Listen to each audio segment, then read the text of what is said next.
All right, so the relevant disclosures are part of a genetic testing company and the development of different tests, both in as an investigator, but also as kind of a speaker there. So right now, when you look at all guidelines, and they suggest, well, how do we identify high-risk populations? It really says we should ask all men about their family history, specifically of prostate cancer, first-degree relatives, your father, your brother, and their age of diagnosis, black race, and then it does now include genetic mutation carriers. This has been kind of expanded, and there are a lot of holes in a lot of this, right? So when we start talking about family history, we know that men is a general gender. We are not always good at understanding or keeping track of our family history of prostate cancer, and certainly if you're going to expand that and ask about other relevant cancers, pancreatic, ovarian, colorectal, et cetera, they really kind of get lost, and certainly they don't always know the details. Even if they died from that disease, they're often there. Black race, again, represents a hereditary component, but as we know in this country, that's not even an easy binary yes-no, because again, the admixture that we have has really made that a little bit more challenging, and as we say, there are many black men who look actually more Caucasian, but their actual genetics are highly African and do have that associated risk as well. And again, what is a moving target is identifying those who have germline variations or mutations in certain genes. Again, we're all familiar, because largely of the breast cancer movement, about BRCA1, BRCA2, and that whole DNA repair gene. We know that those are overrepresented in certain populations, including Ashkenazi, but that's really why it's important to start asking about other cancers, because most of those germline mutations in those DNA repair genes not only do increase the risk of prostate cancer, but when you look at those families, are generally more cancer families and have higher percentage of, or higher numbers of patients that will have breast, ovarian, and other related cancers. What I'd like to kind of talk about is still remains a little bit more on the research realm, but I still think that this is, even in clinical practice, that it really takes three components if you're going to really start asking patients and identifying those who truly have high risk of prostate cancer.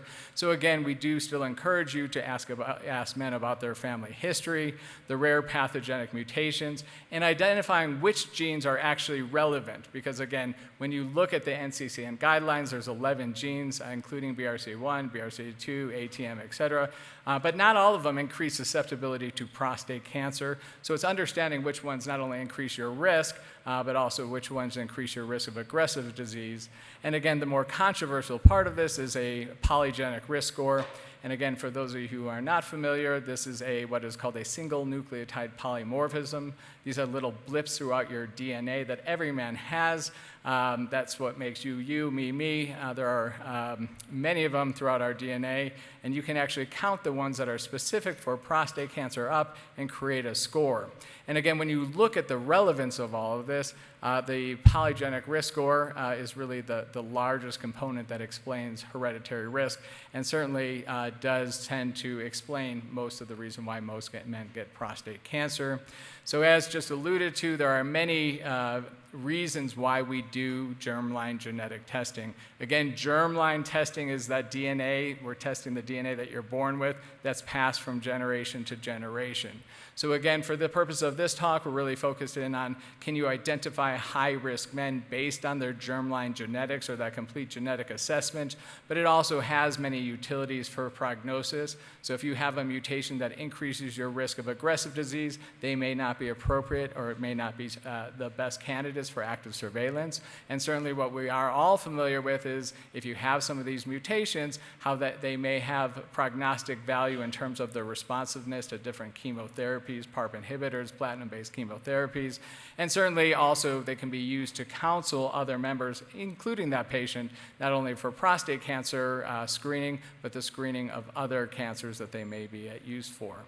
So again, when we look at the statistical evidence, what is available today is to say, hey, we have guidelines to say that if you're going to do germline testing, we often do multi-gene panel testing. That means we're not just specifically looking for 1 or 2 genes, but rather a panel of genes.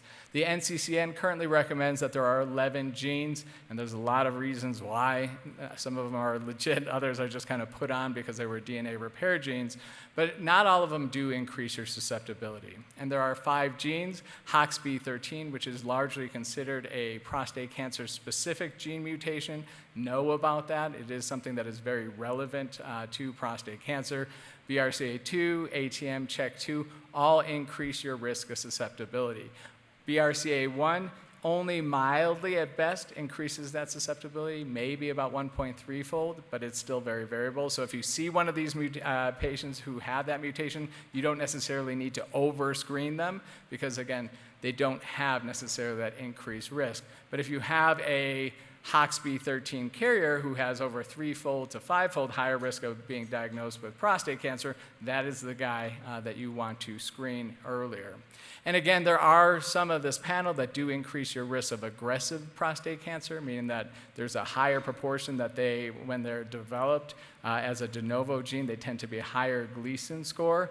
And again, in many studies, they have increased risk of metastasis and certainly lethal cancers.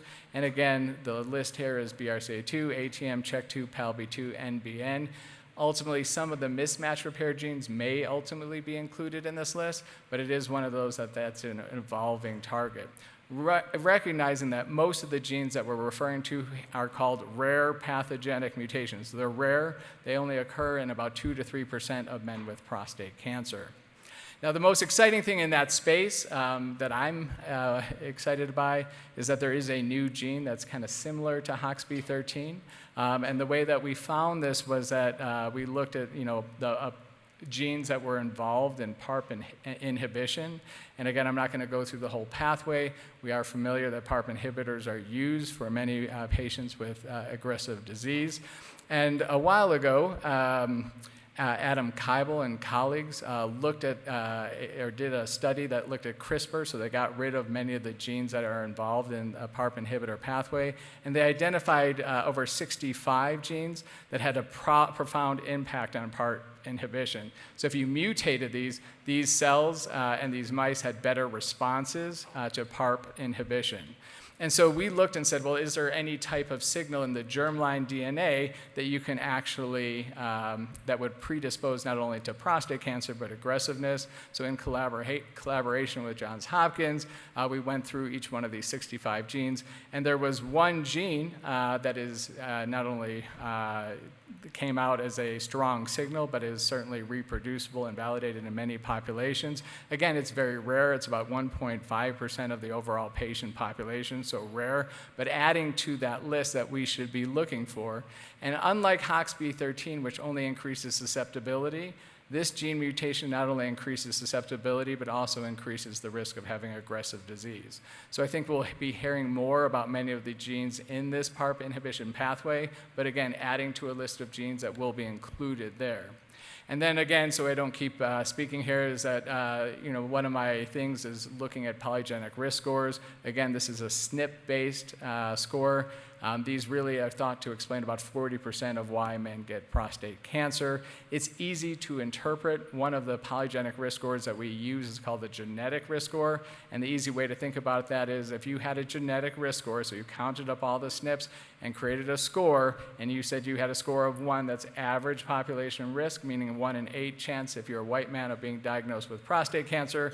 If you had a score of 2, that means you're 2-fold higher, about 1 in 4 chance. And if you have a score of 0.5, you're 1 in 16 chance. So it's very easy to interpret. And again, unlike the rare pathogenic mutations, which are often hard to study because they're rare, every man will have a certain number of these, and you can create a polygenic risk score. So again, there's a wide variation here. But the cool thing is that unlike family history, which quotes the same risk to every patient, there is really a span here. So if you have a high polygenic risk score, you can be at 6-fold higher risk. On the other hand, if you have a low low score, you may be at 80% lower risk. So you can start modifying patients based on their overall risk, identify those who are at high risk, and potentially offer them more or earlier screening versus if you're low risk. Again, this has been validated time and time again. And again, it's very interesting that the higher your score, the earlier your diagnosis. So there's about 11-year difference if you take the top 10%, compare that to the bottom 10% of polygenic risk score. So you can start modifying when you should start screening, and certainly that frequency. And again, I'm not going to go through all of these details, but there's a lot of work that has been done, and certainly in certain populations, there are various SNPs or polygenic risk scores that may increase the risk of aggressiveness. Although I should emphasize here as a whole, your polygenic risk score increases your risk of prostate cancer, any prostate cancer, not specific for usually any type of aggressive disease. But within that, there are various unique mutations. This one is in particular in HOXB13 within African American men does increase that risk of aggressiveness.